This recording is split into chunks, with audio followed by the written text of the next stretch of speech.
Hi everybody, this is Carissa Kingsbury. I am the College and Career Readiness and Aspire Coordinator here at Crook County High School. I have Mandy Puckett here. She is the Executive Director of Clear Alliance, and she is going to talk a little bit about their scholarship and some information about that and what they offer for our Crook County students. So Mandy, take it away.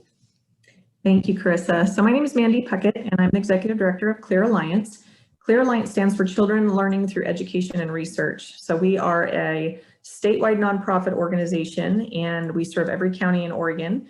So we serve Crook County students. We tend to come to health fairs and help out with the schools however we can, because our mission is to provide fact-based education and science-based education that will prevent and reduce youth substance abuse and impaired driving in our state. So that's what our mission is, and how we believe we do that is through fact-based education. So we try to provide facts through school posters, educational flyers, and our curriculum.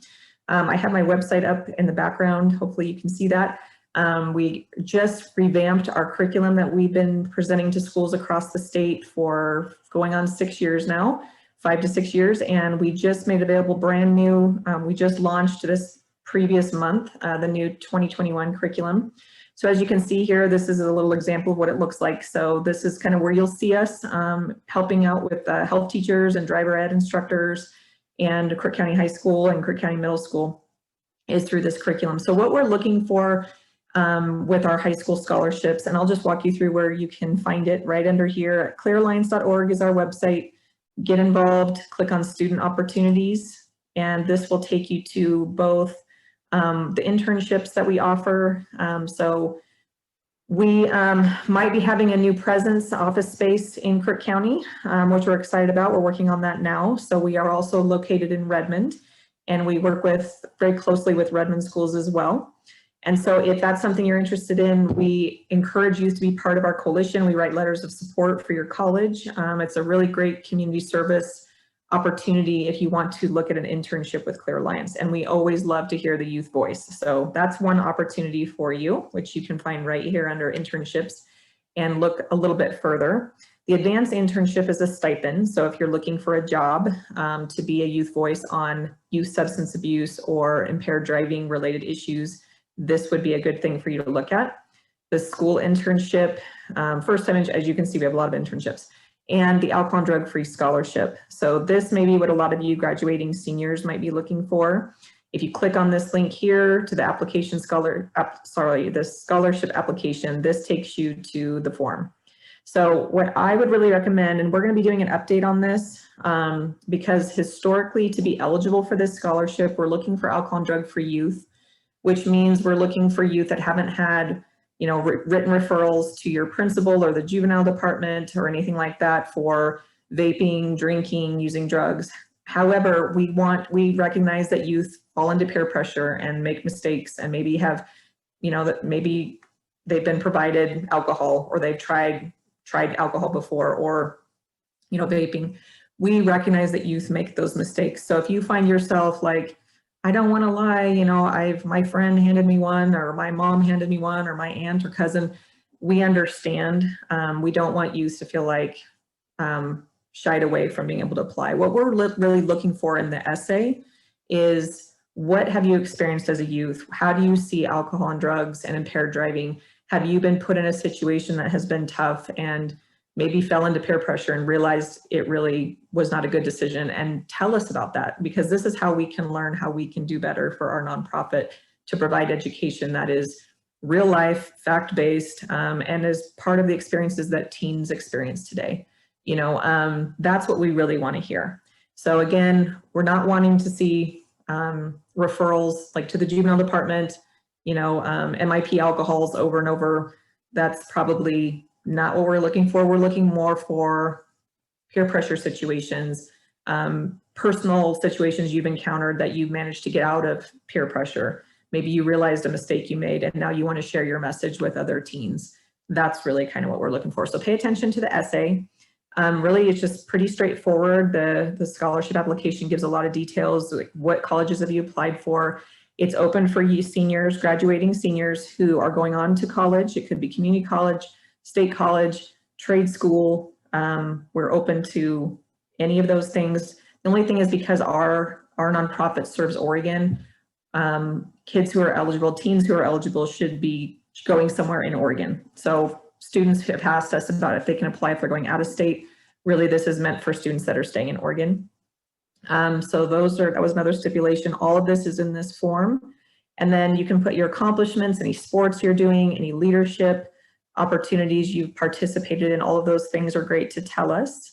And yeah, and students, sorry to interject, on that activities and all that, your accomplishments, if you guys are in, again, personal finance careers or Avid, anything like that, or a part of Aspire or want some help filling that out, you should have started an activities chart, something that you need for many other scholarships. So it shouldn't be too hard to get that together. And if you want to reference back, that can be a really helpful tool when filling out the application. Awesome. Thank you, Carissa. And then this is a parent permission form. So the student signs it and their parent, because we do ask for permission to be able to advertise the high school scholarship recipients on our Facebook page.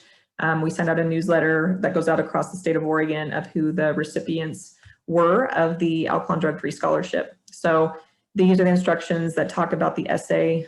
Please keep it to 1 page typed, maybe 1.5 pages if you really need to say more, but don't feel like you need to write a book.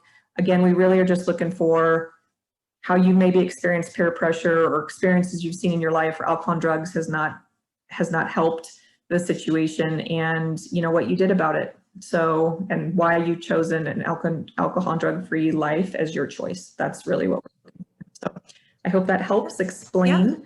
Yeah, that was great. What would you say are some of like the common mistakes you've seen, or anything you have seen students do, but you wish that they gave a little bit more on? Sometimes teens forget to put a letter of support from their teacher or their administrator. It could be a high school administrator, it could be a school counselor or a teacher who really saw your leadership skills, really knows you well. Make sure you include that letter and make sure if we prefer it be on school letterhead and signed by the administrator that you are asking to submit on your behalf, and what they have to verify. So make sure you remind your administrator or teacher or school counselor that they need to say, there's been no referrals. We have no referrals for alcohol and drugs referred to us or to juvenile services if they're aware of that, because usually that's where it goes to juvenile services if they have. So they just have to verify that and speak to your character. So that's a really important piece. So we have verification from a school official that's validating and backing up what you're saying in your essay. So that's great. And students, when you're getting those, make sure you give them a good amount of time to fill those out, because teachers, administrators, everyone that could be giving you that letter, they're busy. So you want to at least give them a couple weeks ahead of time to make sure they get all that information. And again, like she said, tell them what you need in it. So they can write you a letter of recommendation, but they might not put that in there if they didn't know that you need that. So definitely be looking at the application, seeing that information on there and referencing back when you go through the list of what you need to have in that application. But that's great. Well, Mandy, that was great. Thank you so much for joining us today. Is there anything else last that you would like to add? Or I think we've covered a lot of good information. I think we did, just that it's due March 31st, and that's just so it gives us time to be able to, our review team selects those winners. I'm not actually part of that review team, but the staff and partners with Clear Alliance are. So they need time to review all of them. 1 year we got 140 applicants. Last year we didn't get as many because I think of COVID and everything shutting down. So just make sure you get it in earlier is even better, but that's the due date is March 31st and our address is there. We will be updating this form, so give us a couple of days to get it changed. I think it'd be easier for students to send the scholarship to our PO box and keep that consistent. So just check for an update in the next couple of days, and then you can apply, and we look forward to reviewing your application. Awesome. Thank you so much for your time. We appreciate it. And students, don't forget to apply early. If you have questions, ask me. And thanks again for joining us today. Thank you, Chris. I appreciate the time. Go Cowboys.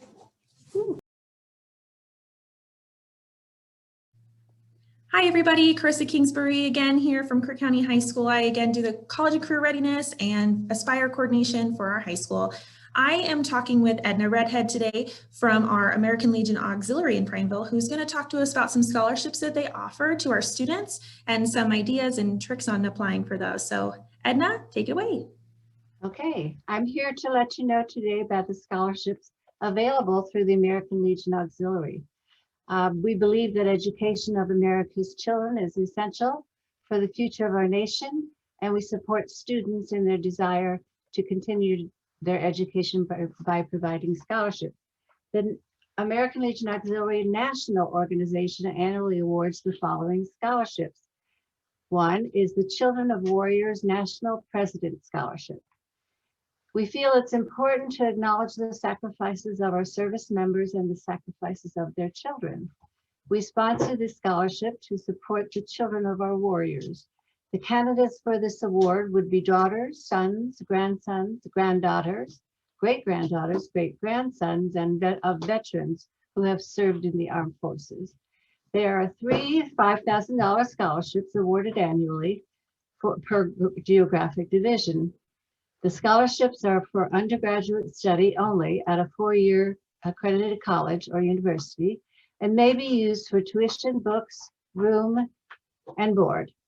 The due date for completion of this application to be submitted is March 1st. Another scholarship that the National awards is called the Non-Traditional Student Scholarship. This scholarship helps people who are part of the Legion family pursue a college degree later in life or allow them to pick up where they left off when their studies were interrupted. 5 scholarships are also available in the amount of $2,000. Applicant may be pursuing training in a certified trade, professional, or technical program. The due date for a completed application is also March 1st. And then in addition to the National Organization Scholarships, there are 2 other scholarships available through the ALA. One is the Department of Oregon, and this is a gift scholarship that was granted to a child of a veteran or a widow of a veteran or a wife of a disabled veteran for educational assistance other than high school. The amount awarded will be a 1-year grant of $1,000. The scholarship will be granted on the basis of ability, aptitude, character, determination, seriousness of purpose, and financial need. And that's pretty much a criteria for all of our scholarships. The due date for that also is March 1st. And then we have a local scholarship. It's from the Crook County Unit 29 of Prineville. And we award a $1,000 scholarship to an outstanding graduating female student who is seeking further education toward a career. The due date for this completed application to be submitted is the last Friday in April, which this year is April 30th. Yes, and students, all of these applications will be linked on our high school website. So again, that's the Crook County High School website. Under the counseling tab, you'll see scholarships and they'll be listed in due date order. So you'll be able to find all the links to these there. You can also go online at www.ala4veterans.org/scholarship, where you can also find more information about the scholarships and about the American Legion. Great. So Edna, what would you, oh, sorry, I'm losing my motion lights. So Edna, what would you say are like some of the things you'd tell students to really work on, or if you've seen any mistakes or just something you wish that they would do or have done that has been good? Well, the presentation is important. The common mistakes we see a lot is our incomplete applications, meaning they're missing high school transcripts, missing the essays, missing a letter of recommendation. So it's important that you scan your application before you send it in. So for completion, make sure that all the questions are answered and all of the material that are required are in your packet when you submit it. Definitely. And if you guys need help, you can come to me and I can look at that. If you have questions, you can reach out, and your personal finance teacher or AVID teacher would also be willing to help you guys check those over. Because definitely I would say that not intentionally, but sometimes it's easy when you're applying for a lot of scholarships, especially when they're all due on similar days, you can accidentally miss something or forget to add something in that you intended to, or signatures, things like that. And we don't want you to get disqualified for something so simple. So please Right. reach out with some questions if you have any or want us to Right, review those. right. Yeah. So be sure, be sure that you, again, like Chris has said, just make sure that everything is there. And, let us know what's important to you. What financial, the financial need is also important criteria that we look at. And a well-written essay is important. And we're looking for confidence, passion, and enthusiasm in your writing. Good point. I think those are great points. And again, students, take some time. It's worth your time. Lots of money to give to students who are willing to fill these applications out and participate in that. That's great. Well, Edna, is there any last things you want to add? Or I think we covered a lot of really good information. I don't know if you have anything last. Just that when you can send your applications to Carissa, and then Yes. she'll get them to me. Yes, Okay? you can turn those into the Future Center by the due date at 4 o'clock when I'm here. And that's definitely a good point. You can bring them to the Future Center or turn them in at the office. Right. Great. Well, thank you, Edna, so much for joining us today and letting us know some information about your scholarships. And students, again, if you have questions, please reach out. Thank you.